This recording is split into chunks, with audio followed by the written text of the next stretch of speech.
Satu persoalan penting petang ini.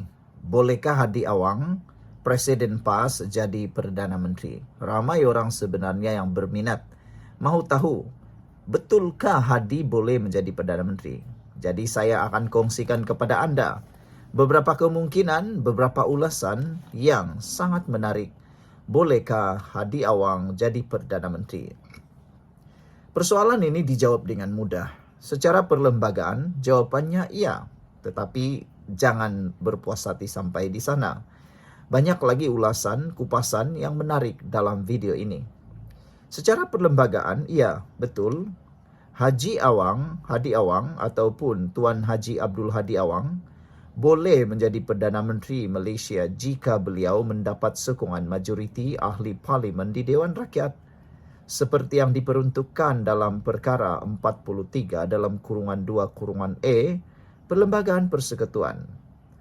Tapi bukan setakat sampai di sana. Realitinya, Hadi Awang tidak akan jadi Perdana Menteri. Sebelum kita teruskan ulasan ini, siapa ada masalah kencing manis, gout dan tinggi darah, tekan butang produk yang ada dalam video ini. Produk ini adalah produk yang sangat berkualiti, murah tapi berkualiti, dan ramai sudah yang menggunakannya dan mereka kata amat membantu menyembuhkan, memulihkan mereka daripada penyakit gout, kencing manis dan tinggi darah. Cepat beli selagi stok masih ada. Okeylah.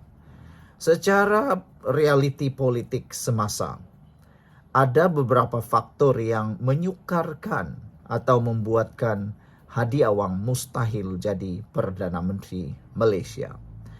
Beberapa faktor tersebut, yang pertama, PAS tidak cukup kerusi sendiri. PAS walaupun parti terbesar, PAS tetap perlukan kerjasama gabungan seperti Perikatan Nasional, dan calon Perdana Menteri selalunya diputuskan secara konsensus. Nombor 2, imej dan pandangan awam. Gaya politik Hadi lebih keras dan ideologi Islam konservatif beliau mungkin sukar diterima sebahagian besar pengundi pelbagai kaum dan agama. Ketiga, rakan gabungan seperti Bersatu mungkin lebih cenderung mencalonkan pemimpin seperti Muhyiddin atau pemimpin lain yang lebih natural. Bolehkah Hadi Awang jadi Perdana Menteri?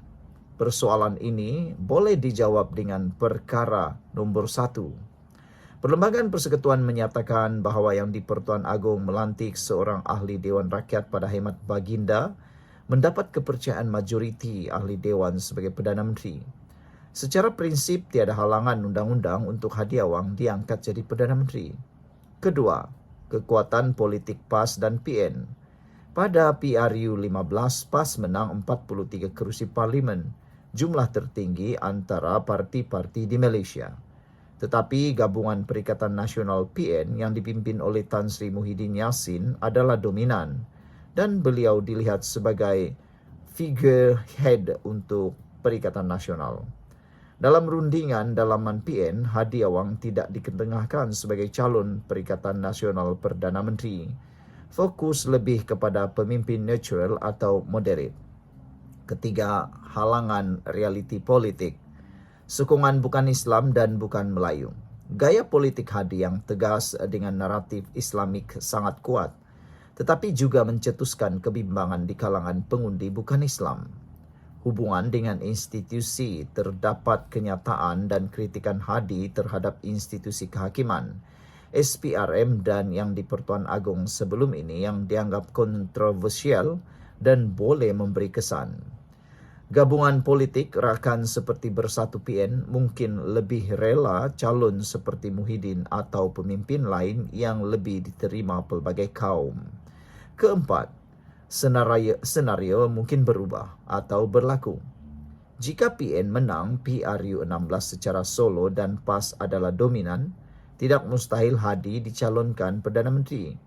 Jika berlaku pergolakan dalaman dalam PN, dan tiada tokoh lain yang kuat, nama Hadi boleh naik sebagai kompromi. Jika PAS keluar PN dan bina gabungan baru, mungkin bersama parti-parti kecil, beliau boleh tawar diri sebagai calon Perdana Menteri, tapi peluangnya tipis. Secara kesimpulannya, ya, Hadi boleh jadi Perdana Menteri secara sah, tetapi sangat sukar secara politik. Untuk itu berlaku, PAS perlu jadi kingmaker, dapat sokongan blok bukan Islam, dan Hadi sendiri perlu menonjolkan imej yang lebih inklusif serta diyakini pelbagai lapisan rakyat. Sekian dulu untuk kali ini. Jangan lupa tinggalkan komen Anda. Salam sejahtera. Benarkah Perikatan Nasional akan hilang 35 kerusi pada PRU16? Saya kongsikan dengan Anda satu keputusan janaan komputer ChatGPT yang mengejutkan ramai orang.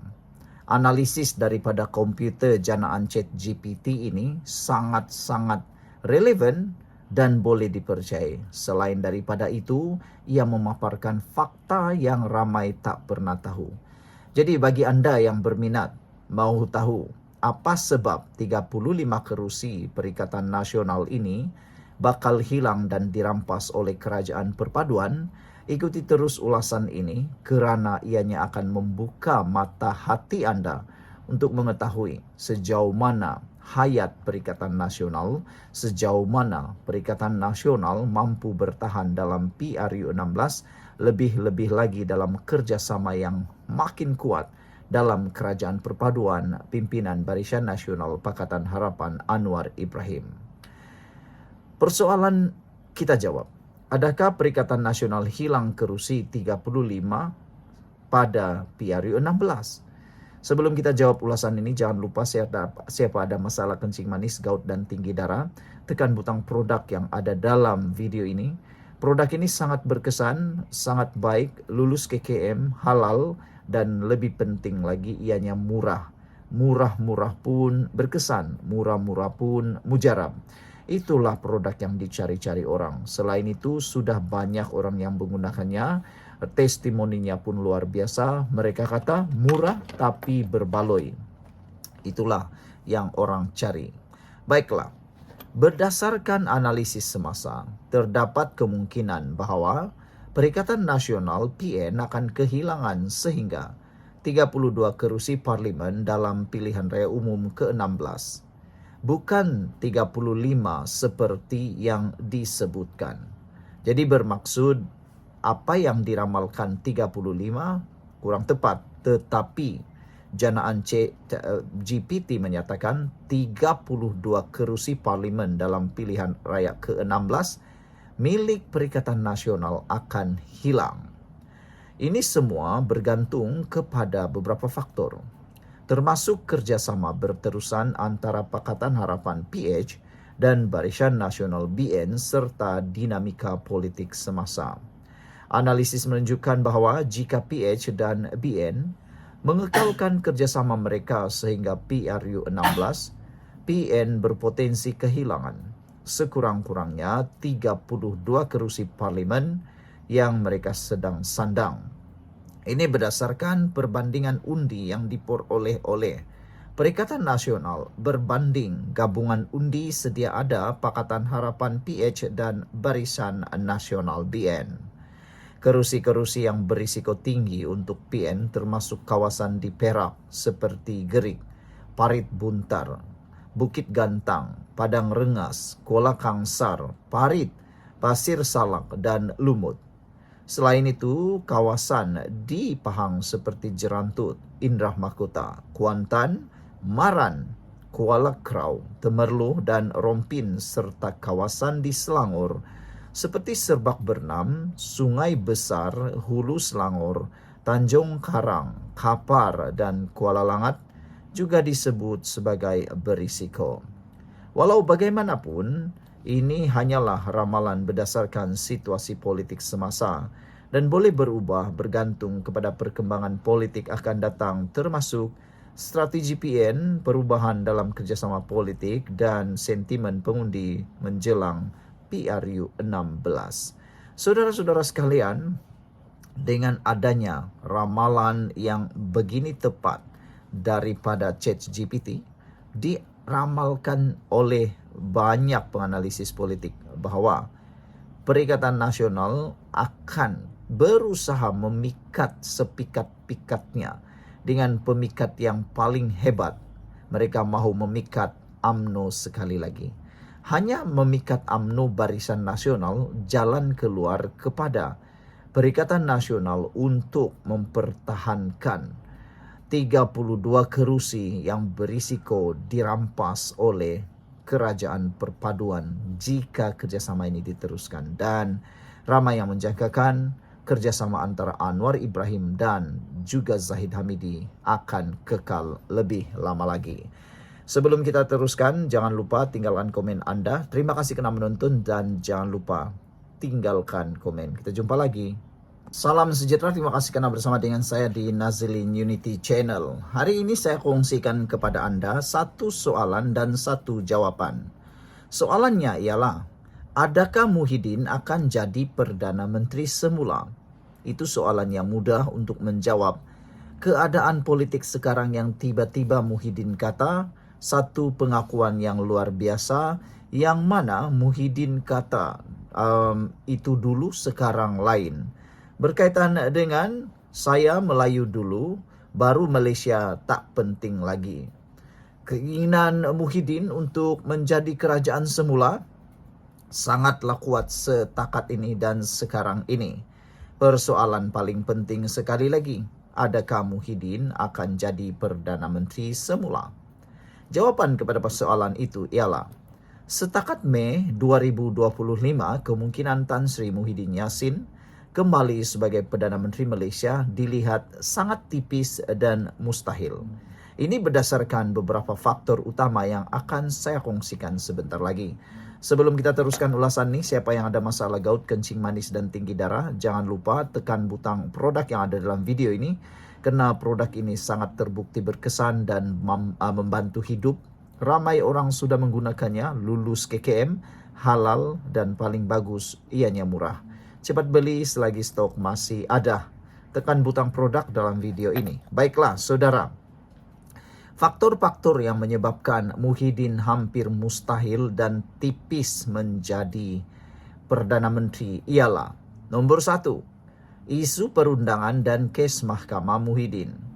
Seperti yang kita semua tahu, Muhyiddin sedang menghadapi beberapa pertuduhan di mahkamah, termasuk kes salah guna jawatan dan penggubahan wang haram berkaitan program Janawibawa.